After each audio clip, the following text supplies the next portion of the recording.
Hello, this is Ashley Muse, your feminine sovereignty coach.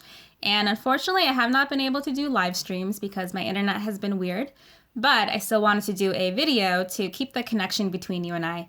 So if you are watching this video, do me a favor and leave me a comment down below. You can just say hello, you can leave me an emoji. If you have any questions about the topic, you can leave that.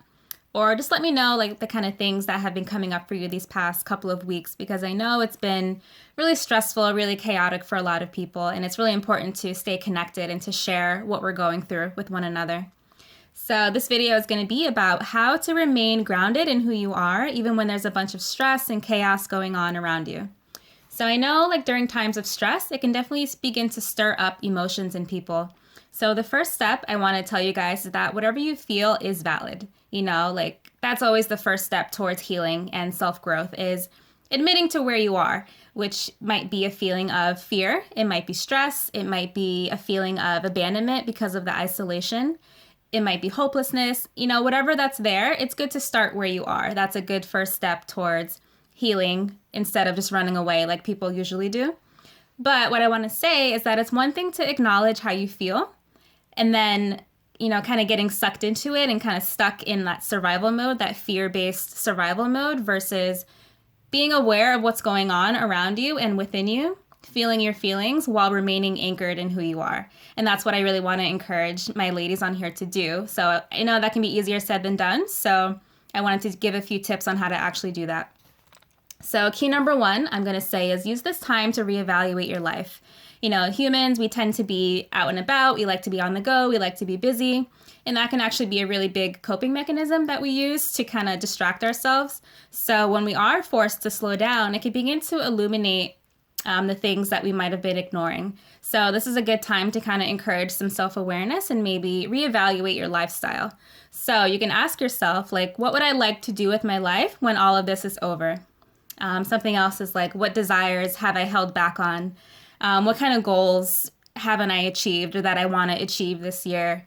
What are the things that I might have been lingering in out of comfort and familiarity that aren't actually bringing me happiness or peace? What kind of people do I want to continue social distancing myself from because they are not people that I really like? These are all questions to kind of help you bring your energy back to yourself, because when you can focus on things that are actually in your control, that can help you remain grounded and not get so lost in like this and all the fear and stress of the things that are going on. And another thing is, please don't get lazy. I know it's really tempting to want to like lay in bed and just watch TV and eat snacks all day, but keep your body moving. Listen to a podcast, listen to music, go for a drive if you can. Do some exercising, do something to keep you moving and active. That's really helpful as well. Key number two, I'm going to say, is nourish your soul by facing those dark feelings that might be there. So when we are in a stressful time, it can definitely stir up even more dark emotions that might have already been there. So if you choose to, you can see that as a blessing and as an opportunity to kind of get to know yourself. And, for example, like when my dad passed away, that in itself was a dark, hard time for me, but it also brought up a lot of other darkness and other stress and other things and repressed emotions that I wasn't facing. So, you can use times like this, these times of darkness, these times of stress, to really, navigate your feelings and figure out who you are. Because when you can sit in that discomfort and start being curious about yourself, I believe in curiosity and vulnerability and intimacy with who you are. When you're able to do that, when you're able to face your darkness, whether that's shame, it might be feelings of shame that are coming up. There might be old memories from the past that might be resurfacing for you.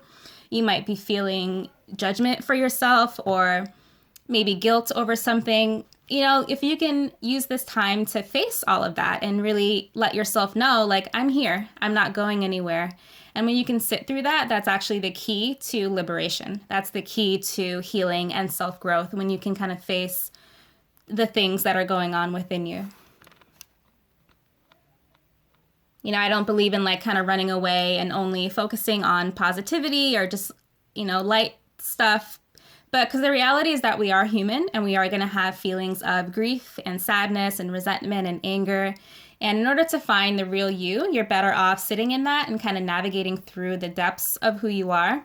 So that's what's going to allow you to illuminate who you really are when you're able to face all of that within you. And the more you face that and the more you sit in that, I know it's a common misunderstanding. People think like, oh, if I face my darker feelings, I'm going to get lost into it. But if you have the right practice to navigate through that, that's actually the key to illuminating the real you and the key to sovereignty and finding more sacred power within yourself.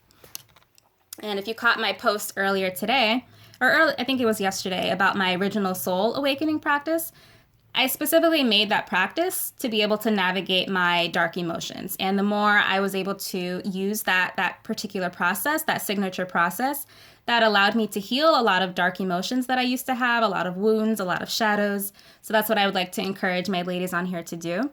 And I know it is easier said than done. So if you would like support on that, and if you would like to learn my original soul healing practice, you can sign up for my online program, Elite Feminine Sovereignty, where I go even deeper on all of this, healing stuff. If you want to discover more of your sacred power and reclaim your voice and learn how to face yourself and embrace who you are on a deeper level.